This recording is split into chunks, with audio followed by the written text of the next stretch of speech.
Everybody, and can I just say it's a great privilege to be invited across here today. I'm with my sister Penelope, and I'd just like to point out to you, if you haven't noticed it, that there's a photograph right up the top there of my father, and that's Penny, and she's known when she was 2. She actually today is 72 years of age. And it's the first time she's ever seen that because we were across here for a wonderful dinner and reception on Thursday. My father died in 2000, and I can't believe what he would think today to see this reception. I think he'd be quite overawed. Serangoon was an enormous project for him. He was a totally self-made man, and it was very, very challenging, and he would be immensely proud to see what has happened here. Also, what has happened to this wonderful club, because this is an amazing club, and how it's been picked up, and it's been developed, and it has been used.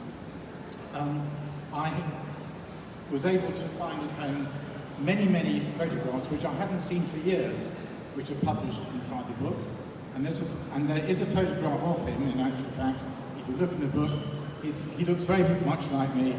He's got some very dark glasses on, and he's got his original architect's tripod, and he's measuring up, and I still have that at home today, which is quite extraordinary.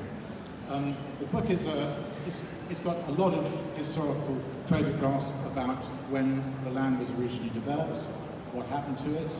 I believe that first of all, he actually developed Bradwell Heights, which is on the way here. Originally, when he arrived here, actually just at the end of the Second World War, he lived down at Changi. And I got the road there because it's actually named in the original Articles of Association of the Serangoon Garden Estate. That road now is buried under Changi Airport. So it isn't there anymore. And after we lived there, we moved to Melrose Drive, and then we moved to Stevens Road. And the house which we lived in Stevens Road is now actually part of the Shangri-La Gardens. So that isn't there anymore either. What I'd like to say to you all, please, is if you have any questions you would like to ask me, I'm very happy to answer them.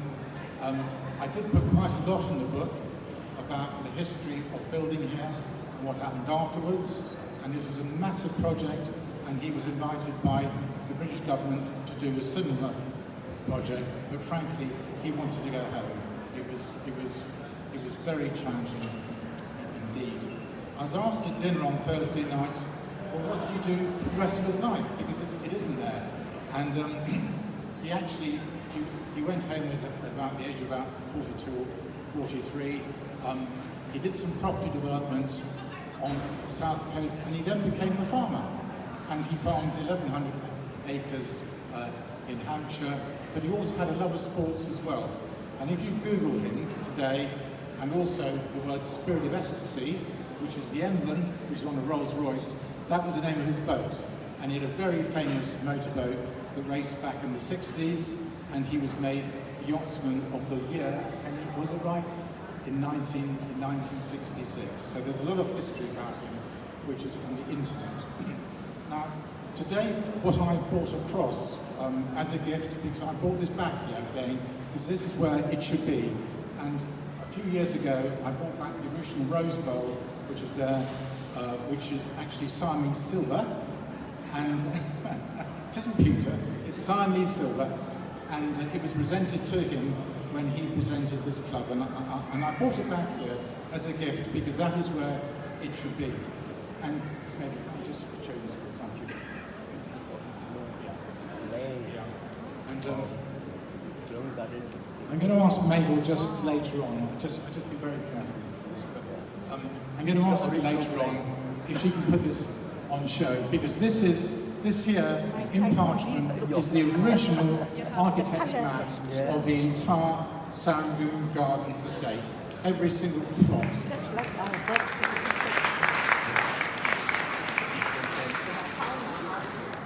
Mabel's found a house as well, so it's definitely right. It's definitely right.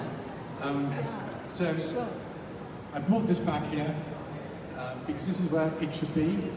I have a feeling that it should be in the Singapore archives.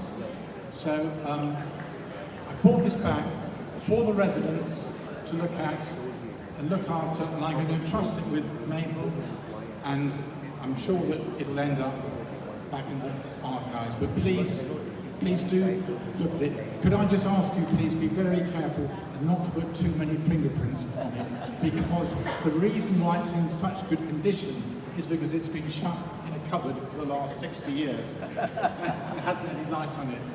And we've also got here, which is a little bit smaller, I think that is the wrong way around, Lenny. So this is in my father's beautiful architect's drawing writing. That is the regional road map there of Serangoon.